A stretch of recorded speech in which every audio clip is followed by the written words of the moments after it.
Good evening. First, I'd like to thank Dr. Southall and the members of the executive committee for allowing me to participate in this year's conference of the College Sports Research Institute at the University of South Carolina, Columbia. It is a pleasure and an honor to participate in this conference.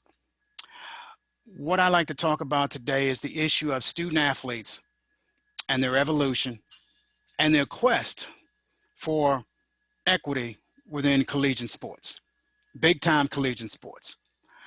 What we've seen over the last few years, starting in circa 2014, 2015 with the student athletes at Northwestern University in Evanston, Illinois, that they sought to form the first ever college athletes union. Now, although they were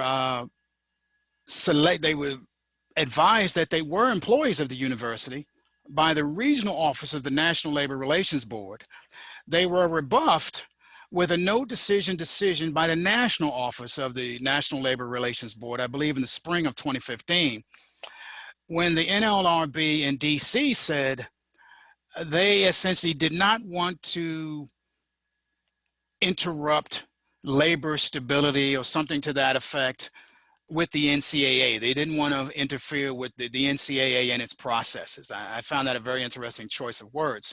But they did admit in their rendering that this issue of unionizing student athlete rights would resurface.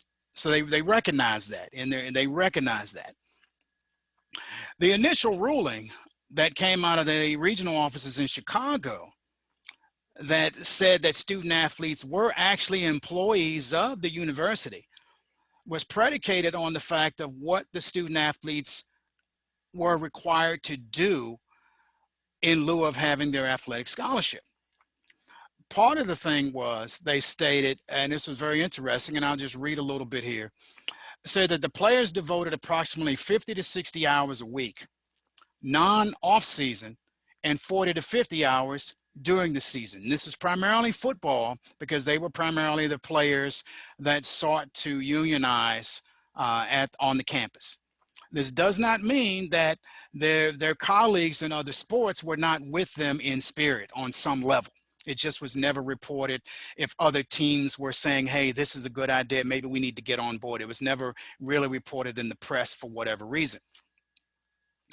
They also identified that the university identifies recruits and admits scholarship players based on their athletic ability, with little or no reference to their academic ability.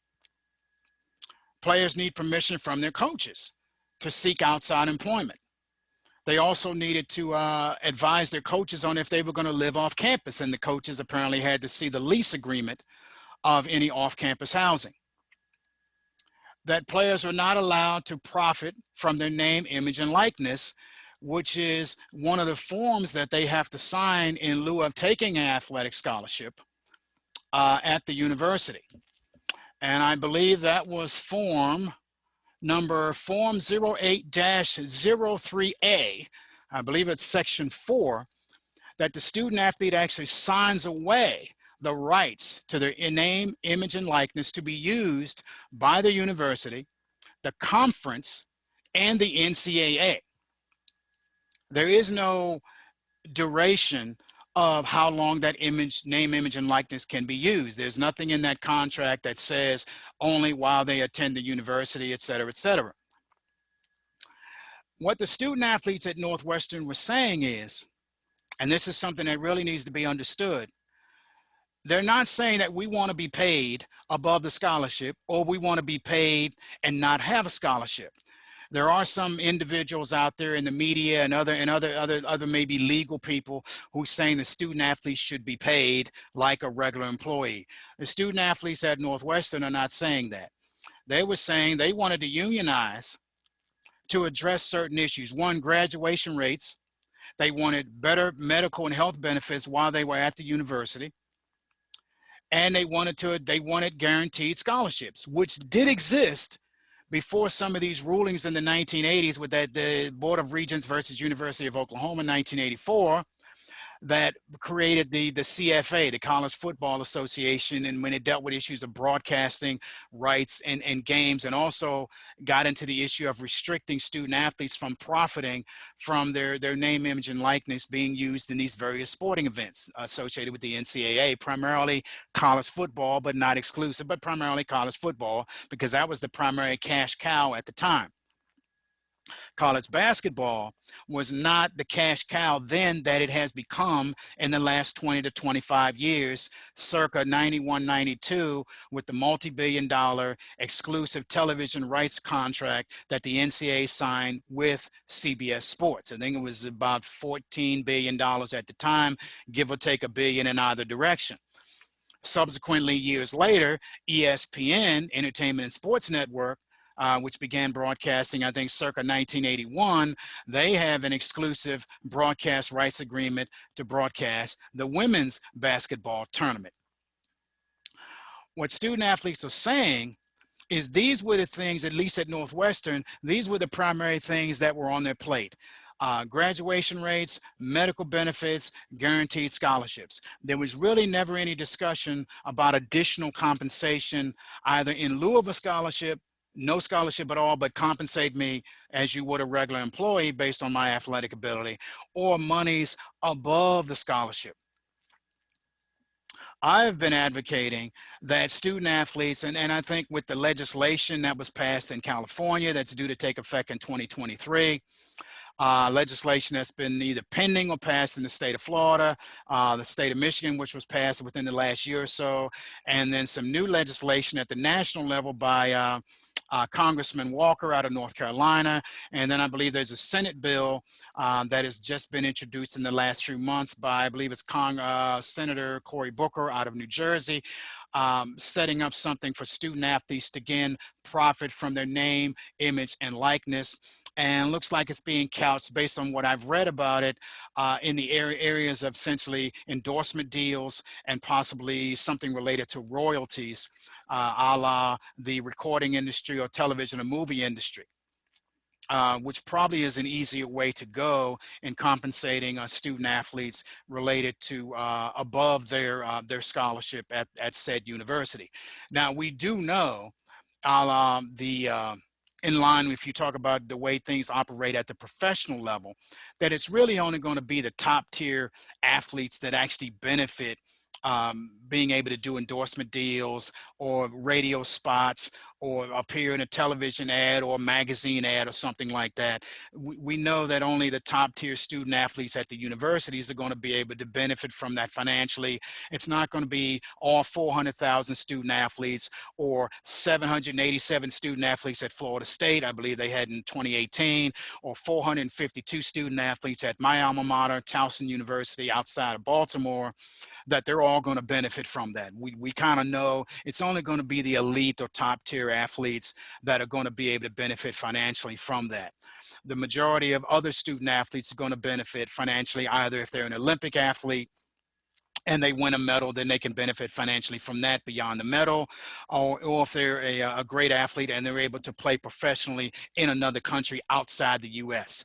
We know that there are an abundance of professional opportunities outside of the U.S., across the pond and below the equator, all around the world now. And as we know, because of the proliferation of broadcast networks, either streaming online or networks on the various channels that you can access, that there are sporting events all over the world going on essentially 24 hours a day, 7 days a week. Whatever your fix is in sports, you can get it from cricket to rugby, and they call it Australian rules football or Celtic football in Ireland. It doesn't matter. Basketball, football, lumberjack, pick one. There's a sport somewhere around the world where somebody's making money and there's some revenue being generated somewhere. The issue with student athletes is what they're saying now. We recognize that the NCAA, a 501c3 nonprofit business, is generating nearly $1 billion a year in revenue. We recognize that schools like the University of Texas at Austin are generating an average in revenue and profit close to $80 million a year just on their football program. We recognize schools like Florida, Michigan, Penn State, and Georgia are generating an average of $40 to $80 million a year on their football program. We recognize that many of these conferences have television networks on many individual schools. BYU has its own television network. University of Texas Austin has the Longhorn Network. The SEC, the ACC, the Big Ten, they have their own television networks to broadcast all of their university events and then any other events that they contract with.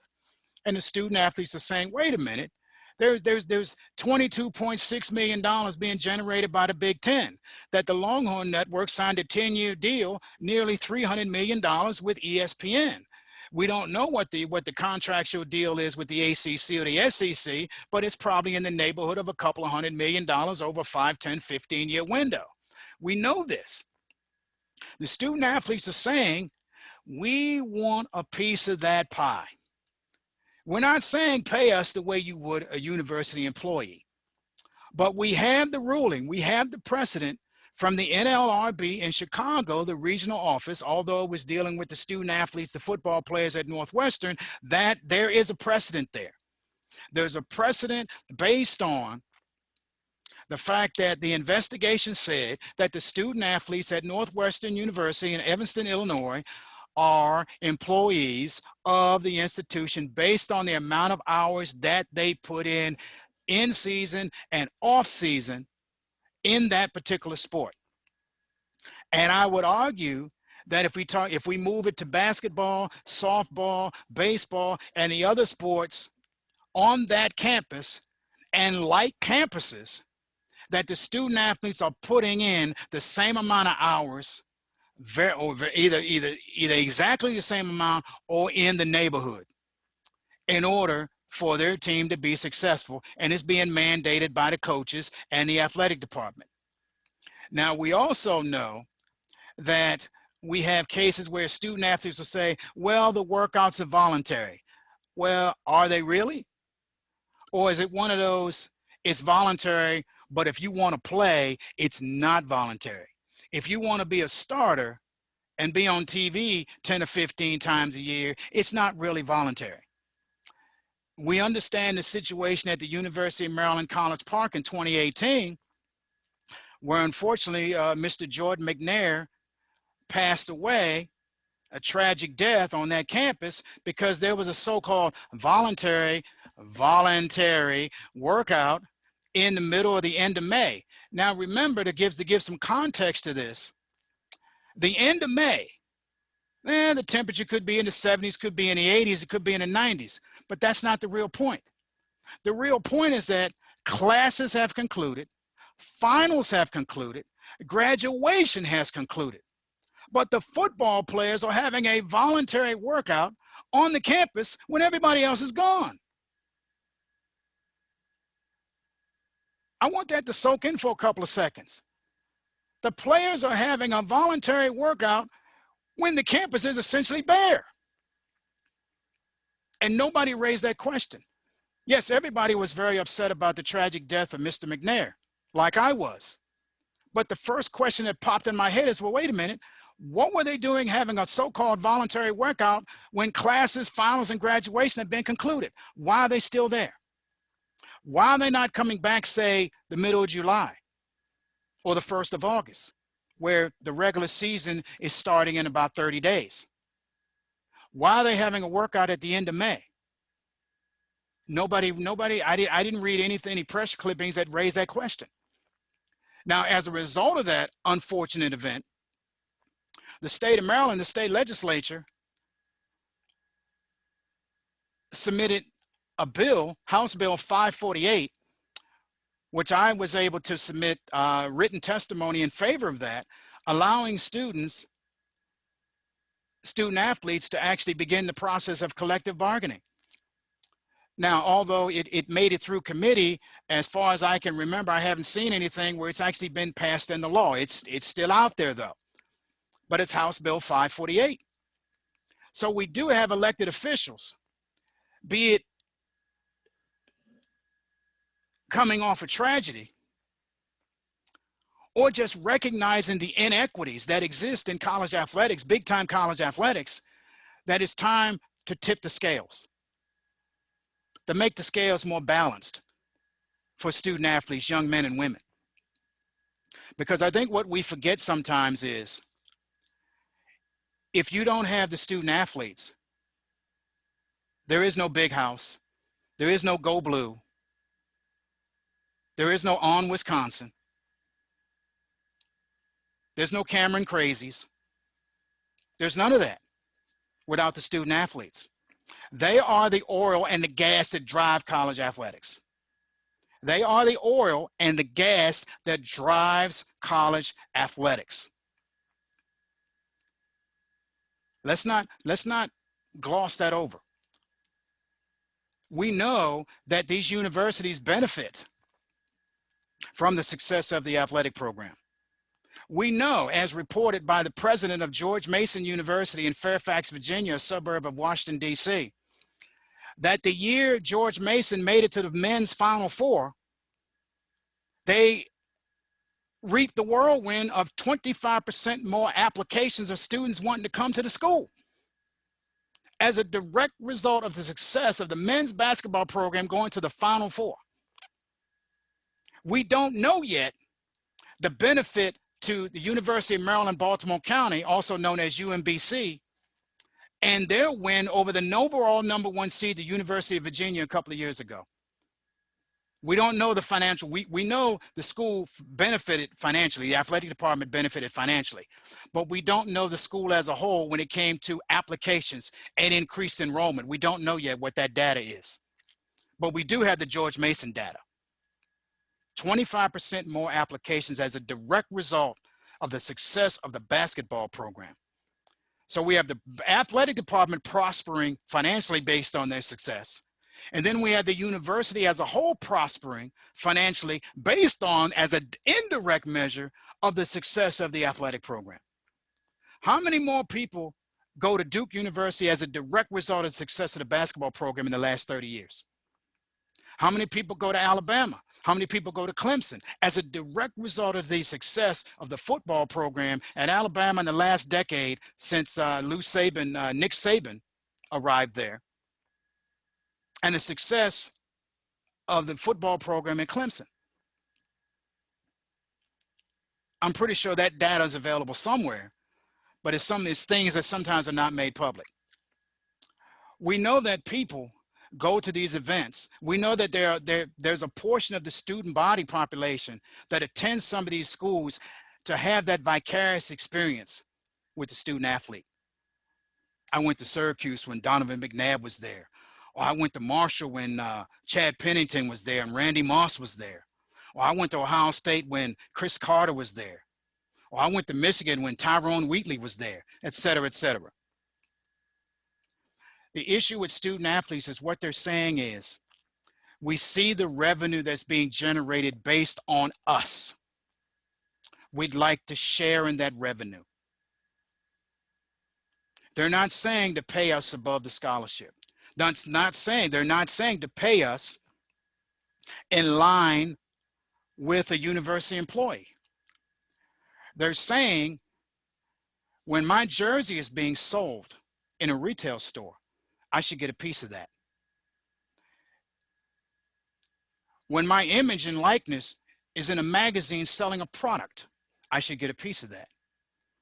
When you're showing video promoting your university, or promoting the conference, or promoting a conference championship or tournament, using my image and likeness or footage of me participating, I should get a piece of that. Now, the big debate is, once this is finally done, when should it start? Should it start when the NCAA decides to do it? Let's say 2023, 2024. Or should it start with the multi-billion-dollar contract in 91, 92 that the NCAA signed with CBS Sports? I would assert that it starts 91, 92 and then come forward.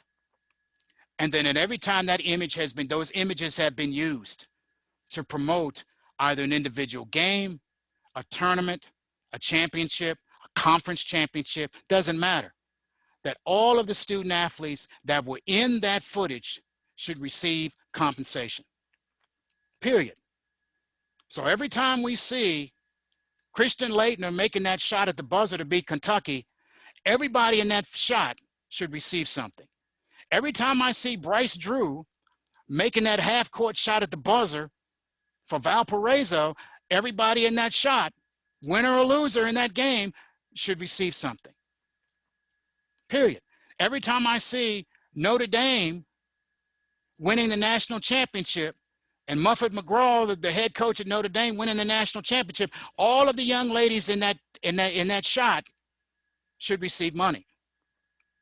When I see Christy Tolliver making that three-point shot to win the national championship for Maryland, everybody in that shot should receive compensation. We have the model. We have the music industry, the television industry, the movie industry when it comes to percentages, when it comes to royalties. We have those agreements. We have those things in place when it comes to merchandise sales. It's just a matter of people hashing it out how much the student athletes are going to receive, how much and how often. The student athletes are saying at Northwestern, in the Pacific 12 Conference, with what they've raised questions about unity and inequity in lieu of the coronavirus.